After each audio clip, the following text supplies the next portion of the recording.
In Ireland, he will head first to travel to Belfast. That'll be his first stop, where he will mark the tremendous progress since the signing of the Belfast Good Friday Agreement 25 years ago, and underscore the readiness of the United States to support Northern Ireland's vast economic potential to the benefit of all communities. Next, the President will travel to Ireland, where he will discuss our close cooperation on the full range of shared global challenges. He will also hold various engagements, including Dublin, County Louth, and County Mayo, and celebrate the deep historic ties that link our countries and people. We will have more information on this trip to announce soon. And finally, I want to wish a happy Passover to Jewish Americans in communities across the country who will gather around the Seder table tonight. As the President said today, Passover is more than just recounting of the past. It reminds us of our moral obligation of state clearly and forcefully that anti-Semitism must stop. Passover is also a story of redemption, resilience, and unity, a story of people coming together with a shared faith and a shared people for a better tomorrow. With that, Zeke, you want to kick us off? Thank you. First off, on last note there about Passover, the President in his op-ed this morning referenced his anti-Semitism strategy. He hasn't, Doug Emhoff, Southern Gentleman, has talked about it as well. When does he actually want to see that strategy released? So don't have a timeline for the strategy on when we would want to see that moving forward, but clearly the President has been very vocal on the anti-Semitism that we have seen across the country, the violence. And so, of course, we're going to continue to speak to that, as I just did just now, as the President did clearly in his statement. Just don't have any update on the specific strategy. We've seen additional devastating tornadoes and storms over the last several days. Does the President plan to travel to Arkansas? Are there additional calls you can read out, and what's the status of federal support for these hard-hit communities? So don't have an update on any travel that the President's going to be making. I can say federal teams continue to work closely with state and local officials to get impacted communities the support they need. President Biden has been in touch with leaders across the impacted states. We've got hundreds of FEMA personnel on the ground. That includes over 400 FEMA personnel in Mississippi, over 120 FEMA personnel in Arkansas. They're surveying damage, assisting with recovery efforts, and more. In Mississippi, for example, FEMA has distributed more than $2 million in individual assistance, and we're committed to supporting impacted communities as long as it takes. Of course, this is something that unfortunately the President has had to deal with when it comes to these type of extreme weather during his first 2 years of administration, so he takes this very seriously. I just don't have anything to share on travel, but clearly FEMA's on the ground doing, and other government officials, entities are on the ground doing everything that we can to support the citizens of these two states in particular. And just one last one on a different topic. The attacks on the prosecutor in New York, on the judge in New York in the Trump case, some directed by the President. There's criticism from the Mexican president of that prosecution.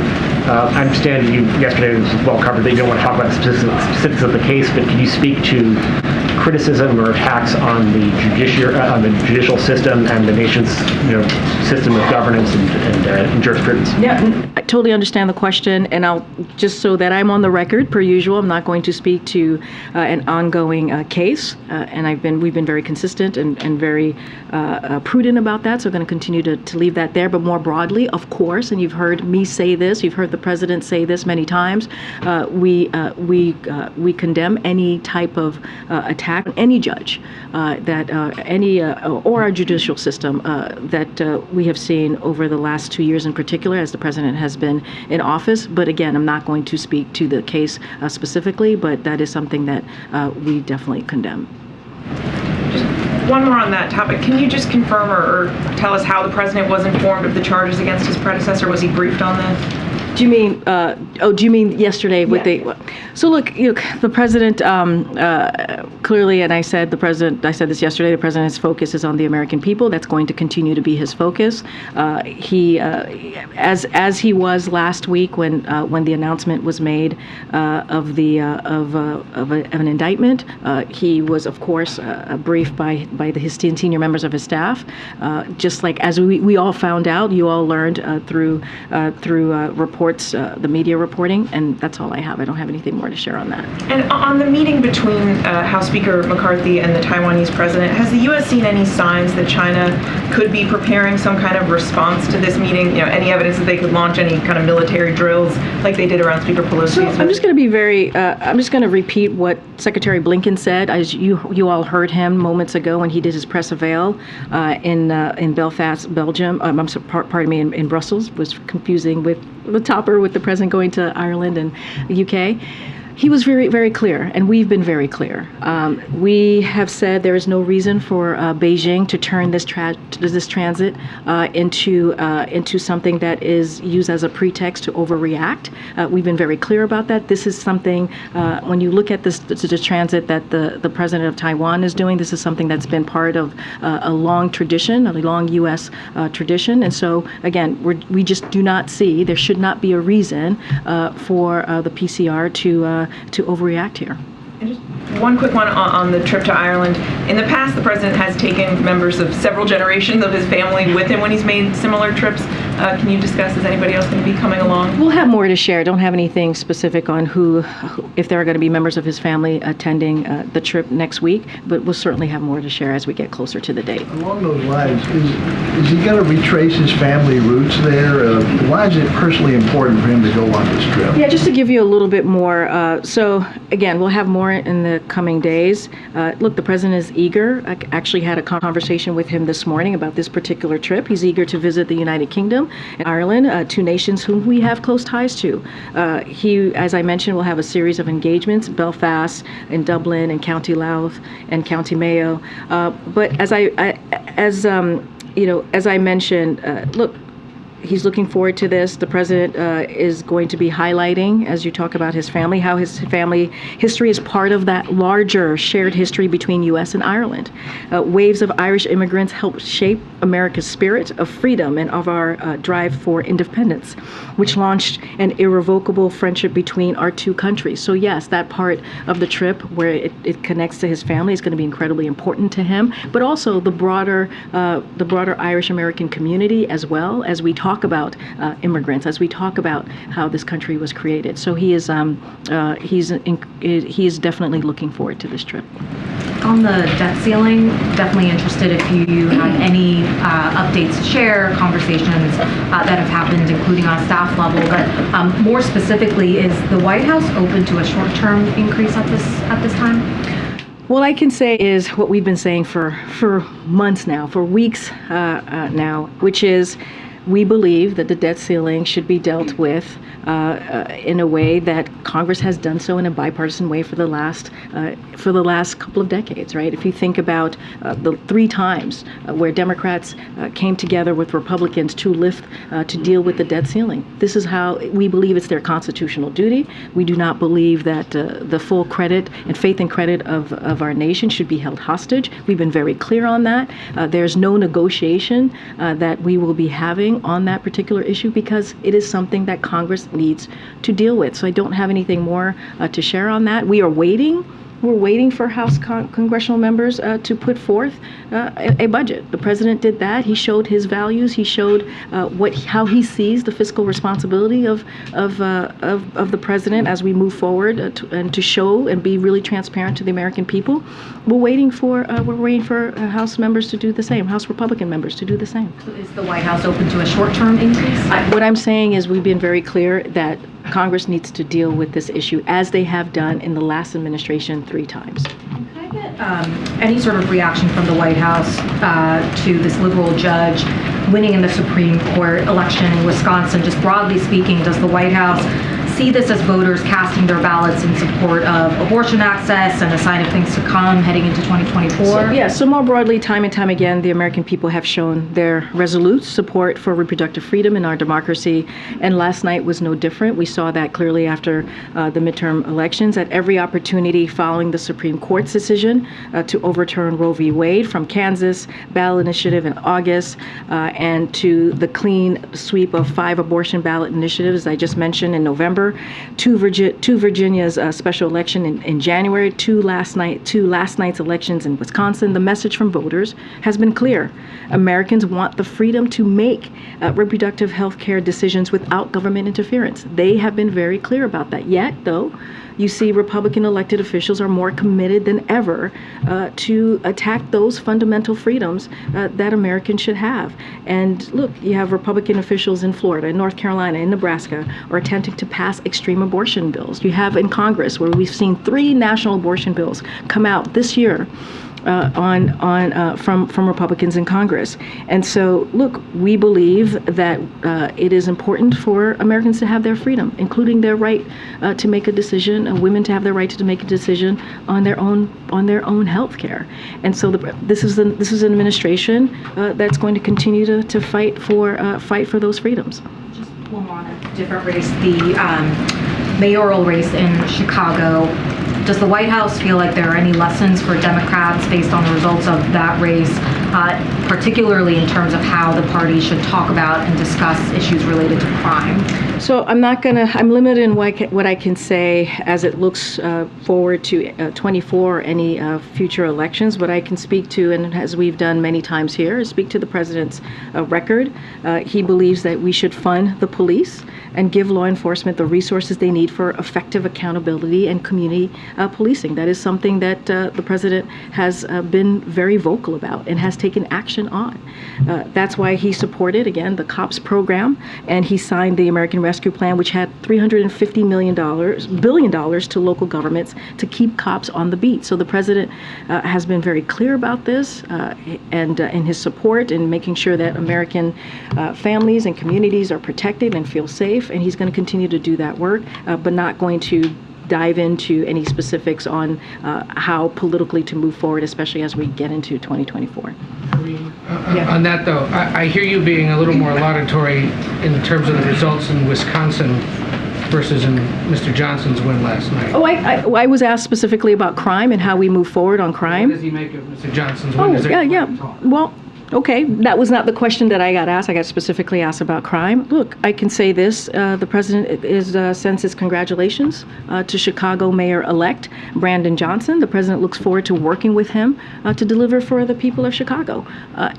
Look, what I can say is this. The mayor-elect Johnson is a former teacher and a union organizer. His victory is a testament to the strength and organizing power of our educators. And that's something that we saw yesterday. And so I'll just leave it there. But now, regarding yesterday and how the president learned about all this, are you telling us that he only learned about this through staffing, or did he consume any of this as a news consumer? I could tell you this. Here's what I can tell you, is that the president was focused on working on behalf of the American people. He met with his senior advisors, his senior team yesterday, and in the Oval Office. That's what he was continuing to do throughout the day, and that's kind of how he's moving forward. That's what he's going to pay attention to. And you saw that. You saw that in Minnesota this week, his focus on Chips and Science Act, how we're bringing manufacturing back to this country, creating more than 800,000 jobs. That is something that the president is going to continue to focus. How do we build an economy that leaves no one behind? So that's what the president is doing. I've been very clear about that. That's going to be his focus. He's not focused on this indictment. That's not what our focus is on. That's something that is an ongoing case.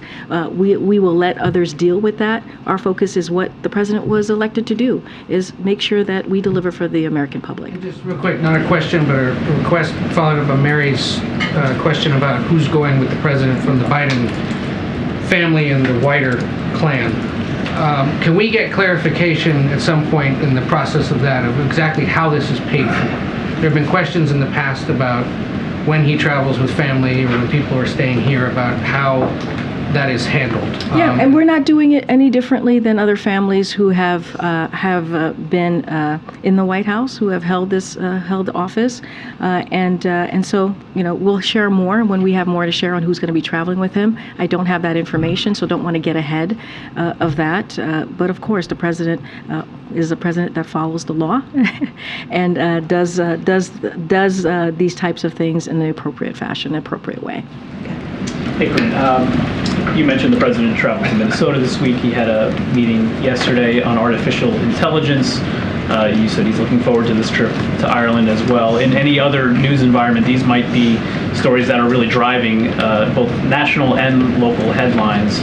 But as the questions that you got yesterday indicate, there's one other story really dominating the news right now. Can you talk about the White House's strategy to make sure the president's message is getting through to the American people, and the former president's legal troubles are likely not to go away at all this year? Is there concern that this will take away from the president's ability to communicate that message this year? Well, we've been very clear. Here at the podium yesterday, as you just mentioned, and today, we've been very clear what our focus is on. I actually got questions on AI, a few questions on AI yesterday that we were able to answer and speak to from the podium. Look, our focus is going to continue to be the American people. What you all cover is up to all of you, but we're going to do our best to stay the course, to talk about the issues that matter, right? We think about the economy. Americans really care about the economy. They want to hear how the president is going to continue to lower costs for them, and that's what we're going to continue to talk about. And so that doesn't change anything. We talked about AI. We went to Minnesota to talk about Chips and Science Act, a very historic piece of legislation that's going to make a difference in creating good-paying jobs and bringing jobs back here to this country. And so, again, things that we're not going to stop to talk about, these critically important issues that the American people really want to hear from this president about. So we're just going to stay the course. That's our focus. Okay. Thank you. Today marks 1 week since the Wall Street Journal's Evan Gershkovich was detained by Russia. Secretary Blinken said today he has no doubt that Evan was wrongfully detained. If that's the case, then what's the holdup in making a formal determination? Can you provide more clarity on timing? And he also said in those very remarks that there's a process, right? There's a process that's underway. And so, we have to let the Secretary of State, the Secretary of State Department do their job here. Wrongfully detention determinations, again, are made by them. And the Secretary of State has said that while there is still a formal process that needs to play out, he has no doubt on this one, right? And so I think that says everything that you need to know, their commitment, the priority that he has to make sure that we do everything that we can for Evan, and also make sure that we bring Paul Whelan home. Why hasn't President Biden spoken directly to Evan's family? Does he have any plans to meet with them as he did with the families of Brittany Griner and Paul Whelan last fall? So look, this case is a priority to the president, as I mentioned yesterday. I don't have any calls to read out, but I will say that our thoughts are with Evan's family, and again, this is a priority for this president. I'll give you a little bit of an update. Yesterday, Ambassador Linda Thomas Greenfield, U.S. representative of the United Nations, as you all know, spoke with her counterpart today, and Ambassador Nebenzia, to announce, to once again convey the United States grave concern about his detention and call for his immediate release. And so again, the department, and I said this yesterday, the Department of State continues to seek consular access to Evan. The U.S. Embassy in Moscow has not yet received any approval for consular access, despite repeated requests. It will likely take some time, a couple of days, before we have access. But again, this is a priority for this president, and we're going to be steadfast as that. You heard from the Secretary himself say no doubt in his mind, which I think tells you everything that you need to know. Thanks, Karine. Yesterday, your office put out word that the president would not be attending the King's coronation, King Charles, and that the First Lady would be going on behalf of the United States. Can you explain the decision and why the president decided that he would not go as head of state. With the king, he talked about how he enjoyed visiting the Queen, I should say, back in 2021, he and the First Lady at Windsor, and he hoped to visit again soon. Actually, during that call, the king offered for him to come and do a state visit, which the president accepted, and so they will see each other again very soon, and I'll just leave it there. But again, they have a very good relationship. There are many things that they both care about, key shared values, key shared issues that they want to continue to discuss, like climate change, and that conversation will continue, and there will be a visit in the near future. Any sense whether that state visit might happen before the end of this year? I don't have a timeline at this time. I can't say when it will be, but the president was appreciative of the offer by the king and looks forward to that state visit. A follow to that question, will the president meet with King Charles when he's in the United Kingdom next week, or the Prime Minister? Look, we'll have more to share on who he's going to be meeting with. I just don't have anything to share at this time. And just another question quickly. There was a study today that was released by the former Bureau of Labor Statistics Director showing that Americans are working fewer hours. Is there any concerns that could add pressure to the job market and the Fed's efforts to bring down inflation? Well, I'm not going to talk to the Fed's efforts, their monetary policy, and that's something that we're going to do here, from here. The president has been very clear. We want to give them the space to have their independence, so I'm not going to speak to any actions or potential actions that they might take. As far as the report, that's the first time I'm hearing about this, so would need to connect with our economics team here. But look, the president, we have talked about how the economy, the president's policy when it relates to the economy is working, right? We see created jobs. The president, under his economic plan, has created jobs, more than 12 million jobs. We saw 300,000 jobs that we created just last month.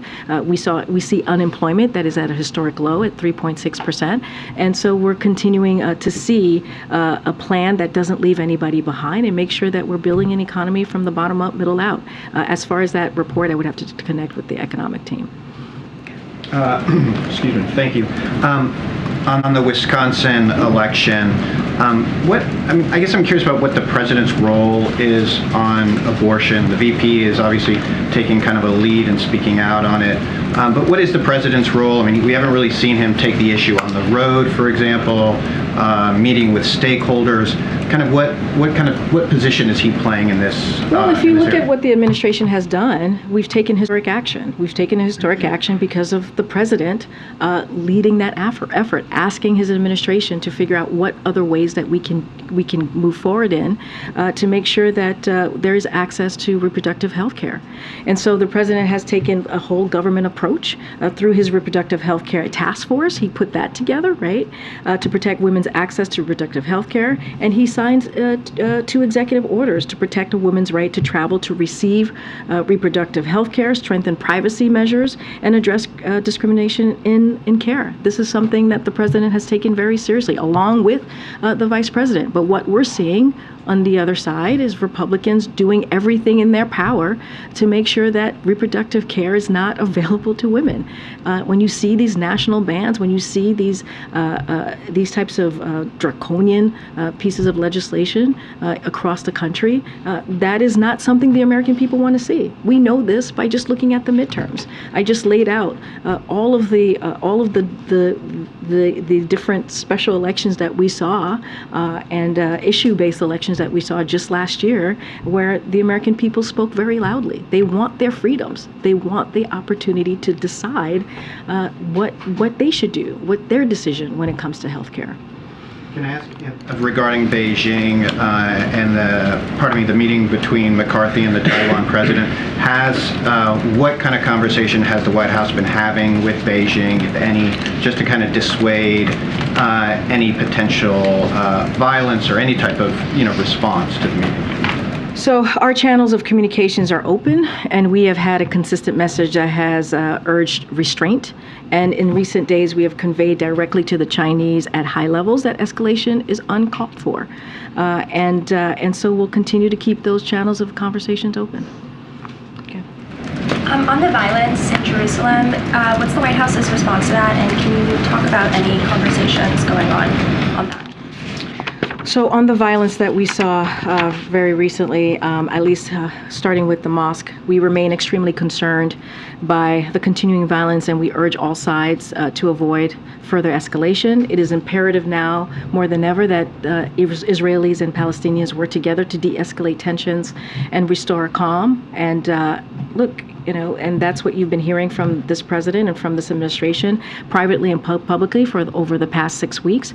And again, we're going to continue to do that, again, privately and publicly. Thank you, Karine. Senor. Hello. Karine, there seems to be a bit of a mix-up, I don't know, it was messaging mix-up or what was going on about the invitation to LSU, the basketball team from LSU. But it seems that their star, Angel Reese, has said that she will not be coming and the team won't be coming. I think that was even after the White House cleared up this mix-up about whether the runners-up will also be invited. Can you clear it up? So the president and the first lady have expressed their very much how they're looking forward to celebrating the LSU Tigers and also the University of Connecticut, the men's basketball team, the Huskies, right here at the White House, continuing a long tradition that we have had here, celebrating a White House tradition that we have had for celebrating the championship. So we look forward to welcoming them, LSU Tigers, and also the UConn Huskies, and that is something that we are again looking forward to having. As far as you know, they're coming, the Tigers. Well, as you know, the president put out a statement inviting them. I don't have anything further to share on that, but again, we're looking forward to celebrating both teams here, the UConn Huskies and also the LSU Tigers. Thank you. Twitter labeled National Public Radio as a government-influenced entity, putting NPR the same category as Russia Today or Chinese media. Do you have a comment? Yeah, so social media companies make their own independent decisions about content rules, so I won't comment on Twitter's rules, but what I will say more broadly, I'll say there's no doubt of the independence of NPR's journalists. And has been, if you've ever been on the receiving end of their questions, you know this. You know that they have their independence in journalism. NPR journalists work diligently to hold public officials accountable and inform the American people. The hard-hitting independence nature of their coverage speaks for itself. And so I'll leave it there. Go ahead, Michael. About a week ago, the governor of Idaho signed a bill into law authorizing the use of firing squads against death penalty prisoners. Idaho is the 5th state to legalize the use of firing squads.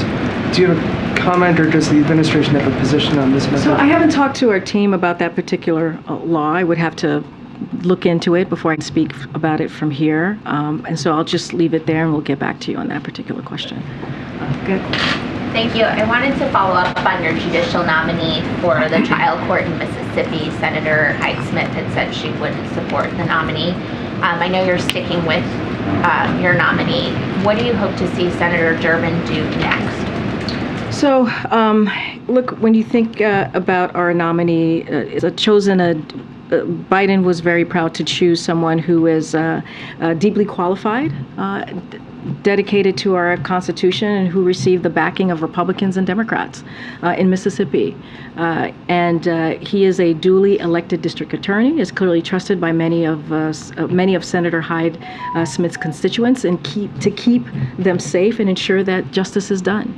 So it is unfortunate, sadly, that regardless of being duly consulted well in advance, and despite Senator Wicker returning a blue slip, Senator Hyde-Smith is preventing the people of Mississippi from having a judge in place in a timely fashion to uphold the rule of law for her state.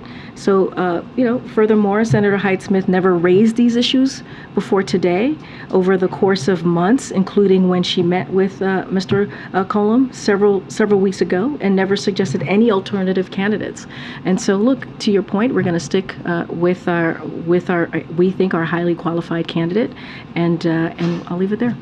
Do You or does the president still believe that blue slips, should be required for trial court nominees, or would you want the senator to move forward with this one? So look, I'll leave it to Congress and I'll leave it to the Senate to figure that piece out. But what I can say is we believe Scott is a thoroughly qualified candidate, and we're going to leave it there and continue to support his candidacy, his nomination. Thank you. Thank you, Karine. First on the news of the day. Does it bug President Biden when former presidents suck up all the oxygen? What's important to the president is to continue to focus on the American people. That is what's important to the president. So he's good to lay low for a couple news cycles then. So look, here's the thing, Peter, and this is what we will speak to. We will speak to the fact that this is a president that has been able to get historic pieces of legislation done. When you think about the infrastructure legislation, something that, we heard many times during the last administration, infrastructure week, guess what this president was able to do? He was able to bring both sides together to get this done. And now we're seeing investments in the country, a rebuilding in the country that we haven't seen in 70 years. That's what the president cares about. He cares about the fact that Medicare is now able to work, talk to Big Pharma to lower and to negotiate and lower costs. That's what the president cares about. What he wants to see is how do we build on his economic policy, his economic plan that has been able to turn this country around from when he first walked in, from what we saw happen in the last administration, basically a mess when it came to the economy, when it came to dealing with COVID. So what the president wants to do is to build on that, and that's his focus. He wakes up every morning thinking about the American people. He goes to bed every night thinking about the American people. Okay. On the Taiwan president visit, if China tries to take over Taiwan, is President Biden still committed to putting U.S. boots on the ground in Taiwan? We've answered this question multiple times. I don't have anything else to share. Okay.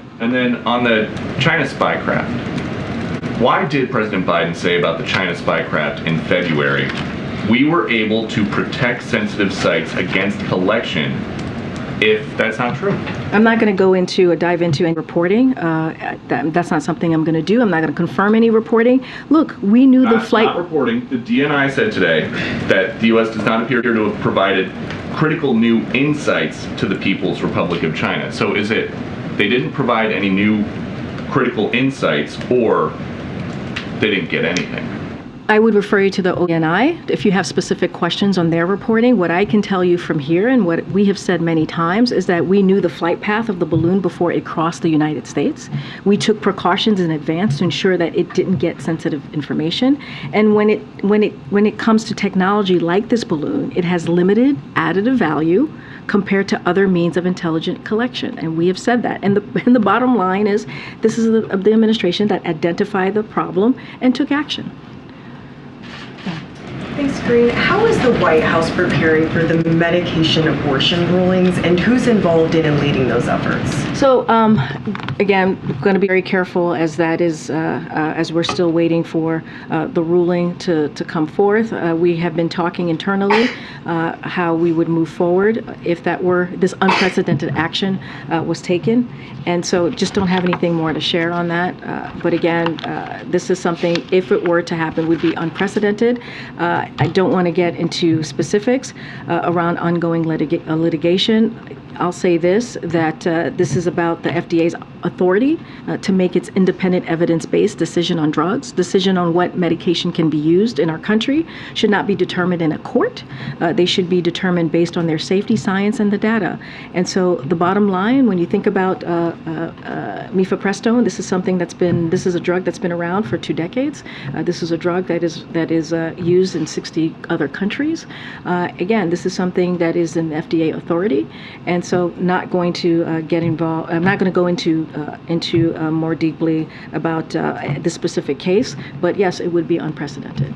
Is the White House concerned that you could have two different federal courts with two different rulings and that this could then wind up before the Supreme Court, which last time overturned abortion rights? So look, we're going to prepare for all the different range of scenarios. That's what I can promise the American people. That's what I can say here to ensure that the access to this drug for women, that women have this access to this drug. So we're going to prepare for the different scenarios. I'm just not going to get ahead of that.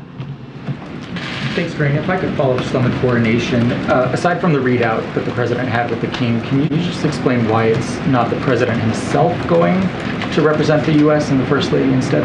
Look, the president is looking forward. He had a great conversation, has a good relationship with King Charles III, and as you know, they've met before. And there's a lot of shared interests, shared values of issues that they want to discuss, and they will continue to discuss. One of them being climate change, and at some time in the future, the king invited the president for a state visit. He accepted, and that will happen. Just don't have anything further to share on that. Good. Thanks, Karine. Are you concerned that the British people might see this as a snub that the president's not going? I know presidents haven't gone in the past, but now we have airplanes and much more modern technology that makes these kinds of trips easy to do. And what does this say about the special relationship? No, they should not see it as a snub. Not at all. Again, the president has a good relationship with the king. They had a friendly conversation, and I will leave it at that. It is not a snub. Okay. Yeah, last year when the president gave his democracy speech, the networks all said that they wouldn't air it because it was political. Some of the same networks last night aired a political speech by the president's opponent. Is that something you now see as a precedent the next time you want airtime? I'm not going to speak to that. Okay. Thank you. Former Vice President Pence said that if the shooter who killed 6 people in that Christian school in Tennessee was motivated by a hatred towards Christians, that the crime should be categorized as a hate crime. I'm wondering what the president thinks of that kind of designation. It's not for us to decide. And then today, Indiana just banned puberty blockers, hormone therapies, and gender transition surgeries for minors. I'm wondering what the president's reaction is to the Indiana governor signing that bill into law, and does the president have a position on at what age these kinds of therapies and surgeries are appropriate? That's something for a child and their parents to decide. It's not something that we believe should be decided by legislators. So I'll leave it there. Well, you know, in the past couple of months, we have seen a record number of LGBTQI bills, anti-LGBTQI bills. More than 600 of them have been filed in state houses, and a significant number of them have been anti-trans bills, and targeted at youth. And this is a president that has said that when these are some of the bravest people he knows. But no one should have to be brave just to be themselves. And so this is a president that has been committed to this community, that has been committed to our kids in the trans community, to trans youth, and he's going to continue to fight for them. But again, I'm just going to leave it there. Okay. Two questions on legal matters, so I know you may not be able to speak to them too much. First, the Attorney General of Texas is apparently going to court trying to block implementation of the omnibus on the grounds that there wasn't a quorum present of the members of the House of Representatives in person when that was passed. Does the administration yet have a view on the legality of the omnibus and what the Texas Attorney General is suggesting? I'm just not going to comment to that. And what's your second question? And the second one is there was a ruling about preventative services in the Affordable Care Act, and what is the message to insurers and providers with that ruling having been made, and obviously appeals coming, but right now, what's the message to providers and to insurance companies about the court blocking that? The Texas ACA. Yes. Well, look, the president is glad to see that DOJ is appealing this decision, which blocks a key provision of the Affordable Care Act that has ensured free access to preventive health care for 150 million Americans. This case is yet another attack on the Affordable Care Act, which has been around, as you know, for 13 years and has survived 3 challenges before the Supreme Court. The administration is going to continue to fight to improve health care, as we have seen him do the last 2 years, and make it more affordable for hardworking working families. That is something that the president has been committed to, and so we're going to continue to do that, especially as it faces attacks by special interests. Thanks, Karine. On Florida, Governor Ron DeSantis signing a permitless concealed weapon law. I know you released a statement, but does the White House feel that when laws like this are passed in states like Florida, that it undermines the work it's doing to address the nation's gun epidemic? So look, we think it's shameful. It's certainly shameful and tragic, especially after a school shooting. That's what the Florida governor decided to do. Again, we spoke about this last week, and if you think about this bill, this law, it eliminates the need to get a license to carry a concealed weapon. This is what was signed after we heard what occurred in Nashville, Tennessee, after we heard 3 kids and three administrators were murdered. And so, look, what we think it's the opposite of common sense gun safety, which we know majority of Americans want to see. This is not what they want to see. They want to see a way, in a common sense way, on how we're going to protect our communities, how we're going to protect our kids, and how we're going to protect Americans. And so, too many lives have been ripped apart.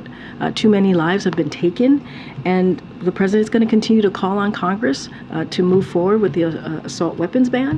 He's going to be very clear about that. The high-capacity magazines require safe storage of firearms, eliminate gun manufacturers' immunity from liability, and require background checks for all gun sales, and for state officials to take action on the state level as well. But it is incredibly shameful to see what was done in Florida, and again, it's just unfortunate after a tragic event. Thank you. I have 2 China-related questions. First, Chinese embassy in the U.S. sent a threatening letter to Speaker McCarthy and congressional members of both parties, warning them do not meet with the Taiwanese president. What is the White House response to China's intimidation to the U.S. politicians on the U.S. soil? What are you going to do about it? And the second one is that how does the administration see Beijing tomorrow hosting Iran and Saudi Arabia foreign ministers in their path towards normalization? Look, I've spoken to your first question before, just moments ago. I spoke to it yesterday. I just spoke to it moments ago, and I also highlighted what Secretary Blinken said today in Belgium. And again, we've been very clear. There's no reason for Beijing to use this transit. That has been done many times before. This particular president of Taiwan has done it 6 times before. It is an unofficial visit. It is a private visit, and it should not be used for any kind of escalation or overreaction. And we've been very clear about that. I talked about how we've had conversations, wanting to keep those open line of communications with Beijing's, and we've had direct conversations about this. And lastly, I'll just say Congress is a separate and co-equal branch of government, and and so any specifics about that particular meeting, I would certainly refer you to the Speaker's office. Go ahead. My second question. Go ahead. I'm sorry, my second question. Is the Biden administration considering declaring access to abortion a public health emergency? And if so, what might that look like? I don't have anything to share on that piece. I know we've been asked many times about that. I just don't have anything to share additionally. Okay. All right. We'll see you tomorrow, guys. Have a good day. Thank you.